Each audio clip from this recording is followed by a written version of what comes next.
Hey there friends, it's Carly. Welcome back to my channel, or hello if you're new here, and welcome to today's video where we are talking all things budget. I am going to be sharing with you the 23 ways I plan to spend less and save more in 2024. So if that's something you're keen to see, grab yourself a cuppa and let's get into the video. All right, starting things off, one thing that Dave and I have been doing recently, and it's been highly successful, is creating a weekly meal plan. Generally, I would just go to the grocery store, grab the things that are on the list, the things that we sort of would typically need every week, and just kind of play it by ear and see how it goes. But I feel like making this meal plan has meant that we've been more strategic and intentional with our cooking, but also with using up our produce. It's meant that less things have gone to waste. We've been able to use up everything in the fridge and save a lot of money that way.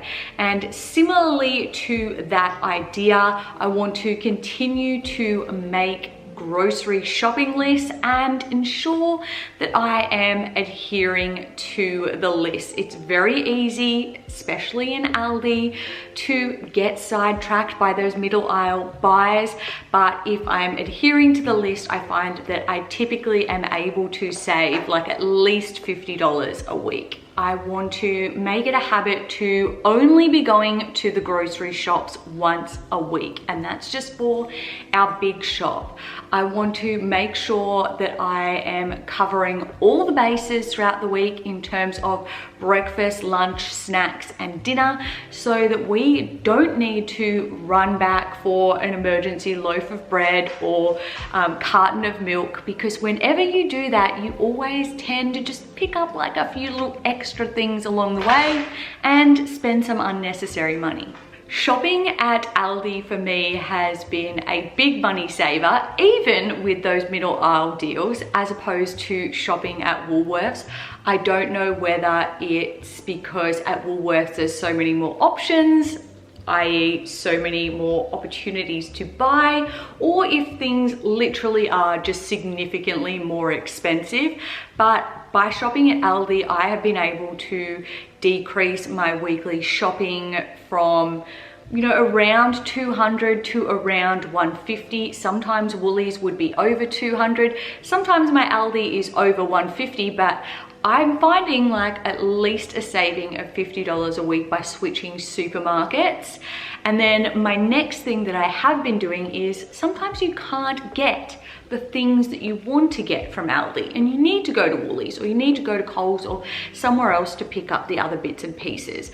I have been looking online on the Woolies store and seeing if the things that I want from Woolworths are on sale that week, and if they're not, I haven't been purchasing them. I've instead been waiting for them to go on sale. So it does take a little bit of extra time and research to go to a few different shops and to look at the sales and specials beforehand, but in the long run, it's saving me money, so I don't mind. There's always like one night a week where you just are tired and you don't really feel like cooking. It's either your Friday or Saturday night usually.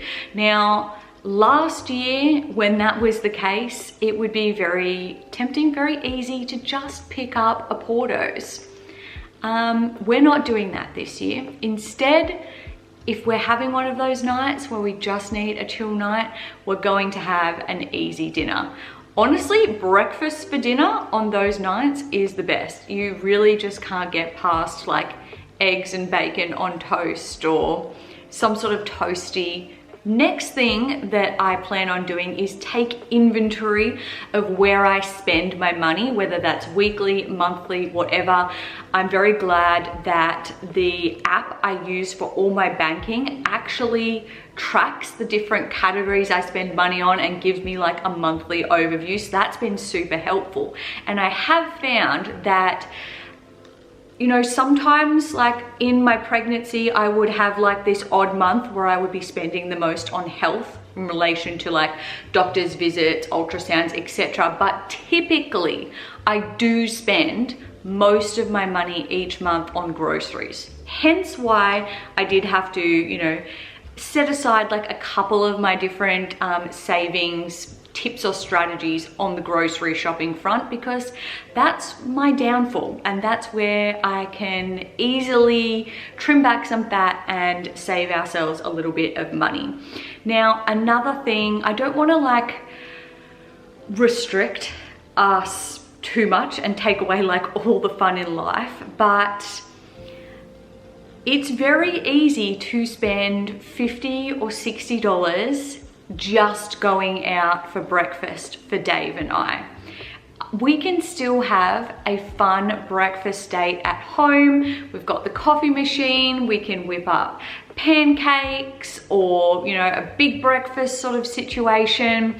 So that is definitely a cheaper alternative. Even having some sort of like cute date night where we maybe get a couple of different cheeses, dips, meats, and go park somewhere with a lovely ocean view and sit out and have a beverage and have like a little bit of a date night moment is a lot cheaper than going out for dinner and paying like $100 or more for the two of us. So there are still ways that we can have those sort of cozy and treat moments like at home or on a budget, and that's definitely something that I want to integrate more of this year. Next up, I'm actually going to get rid of Amazon Prime. Now, Amazon Prime only costs me like about $70 odd a year, so it's not that much money, and you do get quite a bit for that amount. You get free shipping on all of your Amazon orders. You also get access to Prime Video and the other Prime services. So bang for your buck, it's pretty good. That's not the problem for me. The problem is that by paying my $70 for Amazon Prime and knowing that I'm gonna get free shipping on my orders just makes it a whole heap easier and more convenient for me to order. Next up, I plan to be more intentional about buying quality, long-lasting, neutral items of clothing. Now, I don't buy a lot of clothes. I certainly don't subscribe to a lot of trends. I'm not, you know, buying new things every season. So I'm kind of already a little bit smart about that. But I do on occasion get suckered in to some of these trends and buy things because I've been influenced to, or whatever the case may be, and end up regretting it later. Case in point is my coastal grandmother phase. Now, I still love that aesthetic as a lifestyle, but I definitely would say that I went a little bit ham on it. We were going through a thrifting phase as a family, and every time we went thrifting, I was specifically looking for anything that really catered to that coastal grandmother type vibe. Now, that's not necessarily the problem. The problem is that I was buying anything that kind of fit into that aesthetic, even if it wasn't necessarily things that suited me in terms of style or color or size or whatever it was. I honestly think I was just buying it for the sake of it. And if you're buying things, even if they're secondhand, even if they're thrifted, if you're just buying them for the sake of it, or buying them because they're cheaper, because they're secondhand, that's still wasting money, and that's still accumulating stuff that you're not going to use. So what I plan to do instead, and this relates to clothes, but it also relates to skincare, home decor, like basically anything, is use what I already have. You often find when you start going through, you know, different drawers, or you create yourself an intentional, small, minimal capsule wardrobe, that if you have to use it, or you just want to use it up to get rid of it, you will. And you will save yourself the money of going out and finding something new by already using what you have. And then my next thing is to have walking catch-ups with friends. It's very easy to have a catch-up with friends that involve going to a cafe or going out for dinner, for coffee. I'm not saying I'm not going to treat myself to those things every now and then, but going for a walk and having a chat, you know, in a scenic location, or inviting friends over here where I can make them at home coffee and, you know, serve up a little bit of a nibble plate, is a whole heap cheaper, and I think will save me a lot of money in the long run. Kind of similar thread to that, I plan on taking either a water bottle or a coffee mug wherever I go. I used to do this so well back when I was, you know, a 20 something at uni, and I was so broke from only working one shift a week at the Rainbow Pie Shop. Everywhere I went, I would always take a water bottle with me, and if I went to a cafe even, I wouldn't order a drink, I'd just drink out of my water bottle. Maybe that seems like really lame and stingy, but think about the amount of times you go out and you just don't have access to that water, and it's a hot day.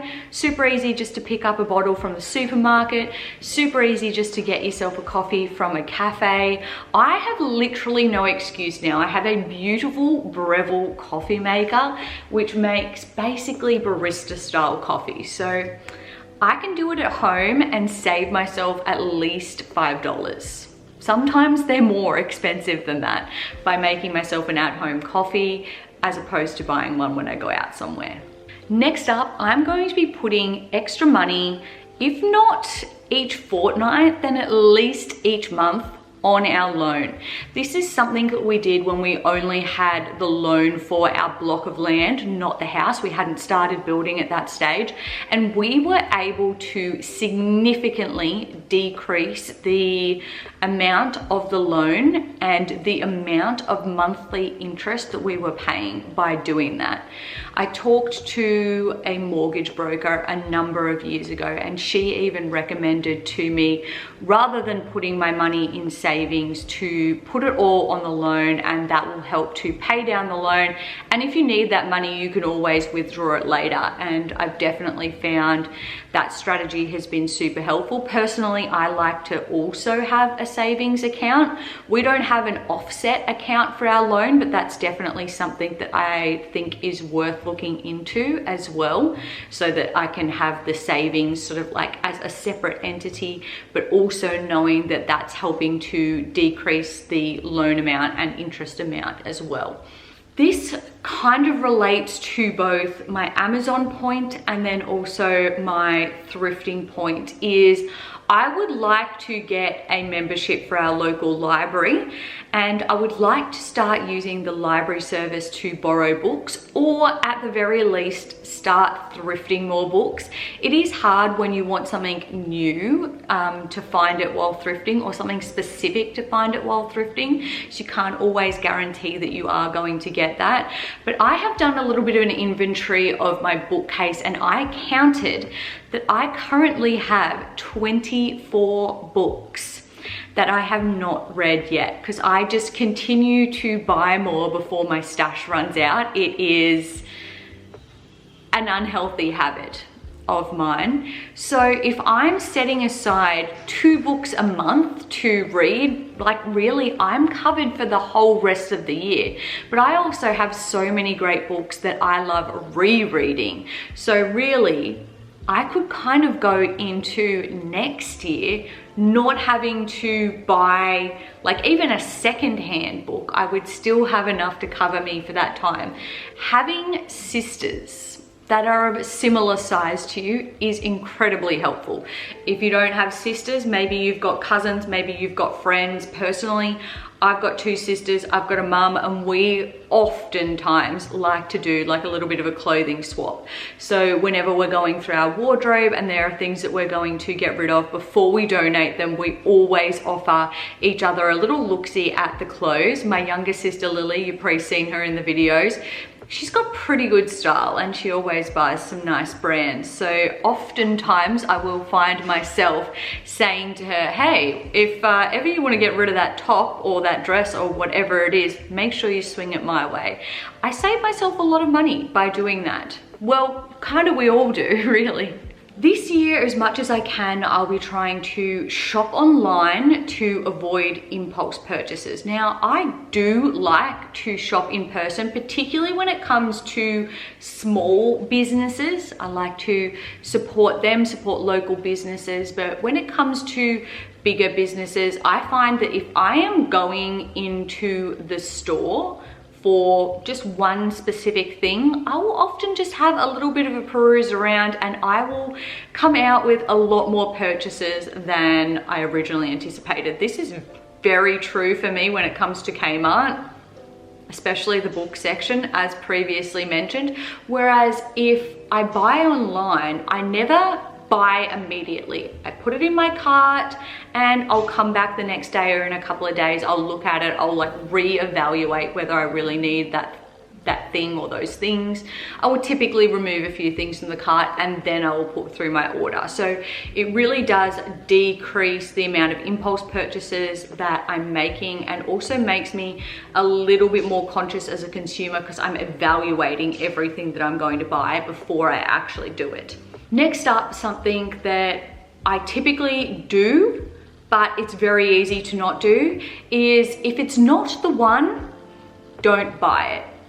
That has been like a big thing for me when it has come to our house furniture and decor for the new house.